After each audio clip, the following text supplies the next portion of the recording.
You're living in a delusion so arrogantly absurd that you think you have time. I stand here at 77, right at the edge of life, and I look down, not at death, but at the void where my time once existed, and I'm going to tell you a truth no one dares to say to your face. Your time account is running out. Every second, every minute is being drained away. And the most foolish part? You're still spending it like you're a millionaire. You wake up every morning with the ridiculous thought, I've got plenty of time. Plenty of time to call your mother. Plenty of time to hug your child. Plenty of time to live. No, you don't have plenty of time. You only have less than you think, and less every single day. But you don't want to hear that. You prefer comforting lies. You like being told to just keep grinding, keep sacrificing, and someday you'll enjoy it. I used to believe that lie too, and I paid the price. I had a friend. His name was Jack. A true shark, sharp, cold, never resting, the kind of man you'd admire. Always the first to arrive, the last to leave. Always closing deals others wouldn't even touch. But Jack had a phrase, one I still hear clearly in my head. Just 5 more years. It was always 5 years. Just 5 more years, I'll hit that number, then I'll quit. I'll take my wife to Italy. I'll buy a house by the lake. I'll start living. Sound familiar? You're saying the exact same things. The only difference is you don't realize you're lying to yourself. Jack lived as if life were a waiting room, a temporary place, a place where everything was just preparation for the future. To Jack, the present was just the price to pay. And then one morning, he was walking down the sidewalk. No warning, no signs, no chance to fix anything. He collapsed. A stroke, dead at 42. 42. Did you hear that number? Not 80, not 70. 42. The age you still think is so young. People call that a tragedy. No.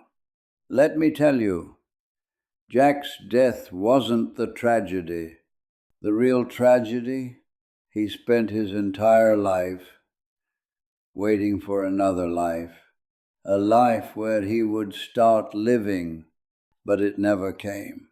He died, still preparing to live. And you think that won't happen to you? Foolish. His company replaced him in 2 weeks. 2 weeks. His chair was still warm, but his name was already gone. No one stopped for long. No one fell apart.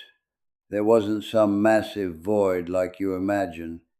Just an email announcement, and life went on. That's your real value in the marketplace. Replaceable. Always. Stop fooling yourself. And what about your family?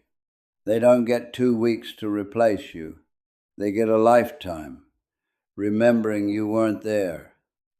I know that, because I'm living proof. At 52, I reached what you'd call the top. Vice president, corner office, glass walls overlooking the entire city. My name plated in gold on the door. Every time I walked in, I felt important, powerful, untouchable. I had a trophy, Businessman of the Year. I stood on stage to hundreds of applauding hands. The lights were on me. People looked at me like I was a model, a winner, and I believed them. God. I believed them. I thought I had done everything right. I thought every sacrifice was worth it. I thought I was building a life my family would be proud of. Then that night, I went home. The house was silent. My wife was asleep. My kids were asleep. No one knew I had just won. No one was there to see me. No one was clapping. I poured myself a drink, sat in the dark, and for the first time, I heard the truth. Clear, cold, undeniable. The people who applauded me didn't love me. They needed me. They used me. They would have applauded anyone standing in that position. The people who truly loved me, they were upstairs, asleep, and they had gotten used to me not being there for months at a time. I traded them for a trophy, a lifeless piece of glass. It didn't know who I was, didn't care if I lived or died, didn't remember what I sacrificed. I won, and I lost. Perfectly. Do you think your career will hold you when you collapse? Will it hold your hand in the hospital? Will it sit by your bedside when you're dying? No. It will find your replacement before you even take your last breath. That's its nature. Ruthless, efficient, emotionless. And you just keep going, keep delaying, keep trading things away. Keep telling yourself, just a little more, just a little more, then I'll live. Just a little more, then I'll love. Just a little more, then I'll come back. I said that for 30 years, and when I finally turned around, there was no little more left, only silence. And one question, was any of it worth it? You don't want to wait until you're 77 to ask that. Trust me, how much do you really think all of that is worth? The car you work 60 hours a week to afford. The house you never truly live in, just used to show off. The clothes, the watches, the things you treat as if they define who you are. Let me tell you something no advertisement will ever admit. 90% of what you're killing yourself to own will become trash. Literal trash. When you die, your children won't sit there holding your things and crying. They'll call a cleanup company. They'll open closets, dig through everything, sort it out. Keep this? No. Throw it away. This one? Not sure. Maybe sell it. 10% gets sold off cheaply. The other 90% goes straight to the landfill. Everything you once thought was important ends up in a foul, forgotten place, crushed together with millions of other people's waste. And the bitterest part? Those things stole your time. Time you could have spent sitting next to your child, listening to your spouse talk about the little things, living. But instead, you traded it for things that would be thrown away. A trade so foolish it can't be justified. And I know how you'll respond. I'm doing it for my family. I work to provide for them. Sounds noble. Sounds like sacrifice. But let me tear that illusion apart. That's not sacrifice. That's avoidance. You're avoiding having to truly be present, avoiding sitting down and facing your spouse, avoiding listening to your child, avoiding the discomfort, the inconvenience, the truth that love requires time, attention, and presence. You choose work because it's easier. There, your role is clear. There are goals. There are rewards. At home, there's no KPI for being a father, no leaderboard for being a husband, just small, quiet moments, the ones you keep dismissing as insignificant, until they're gone. You're living as if you can buy back time with money. You can't. Money buys things. Time once gone is gone forever. And then you turn around and worry what others think of you, how they judge you, their looks, their words, their approval or disapproval, people you don't even like. Listen, no one cares about you that much. No one. They're too busy worrying about themselves. They're trapped in their own heads, afraid of being judged, trying to prove their own worth. You are not the center of the world. You're only the center of your own mind. To the world, you're background noise, a passing face, a name that will be forgotten. And yet you spend your entire life trying to please other noise. It's absurd. Do what you want, not because you're special, but because in the end, we all end the same way. Underground, decaying, gone. The people who judged you, they'll rot just like you. No one takes their reputation to the grave. No one takes other people's opinions with them.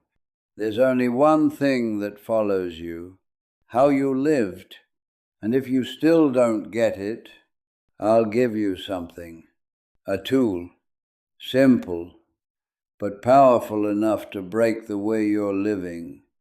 Every time you do anything, tell yourself one thing. This might be the last time.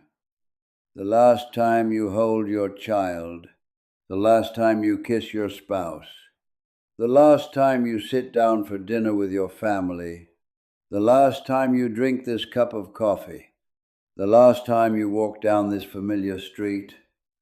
You don't know when it will happen. No warning, no countdown, no second chances. If you truly believed this could be the last time, you wouldn't dare be careless. You wouldn't scroll your phone at the dinner table. You wouldn't half listen while your child is speaking. You wouldn't hug the people you love like it's nothing. You would be present, fully, completely, because you'd know this might be your last chance. That's how you wake yourself up, not with motivation, with truth. I'm 77. My body is worn down. Every step reminds me that time has won. I don't have many choices left, not many chances to fix things.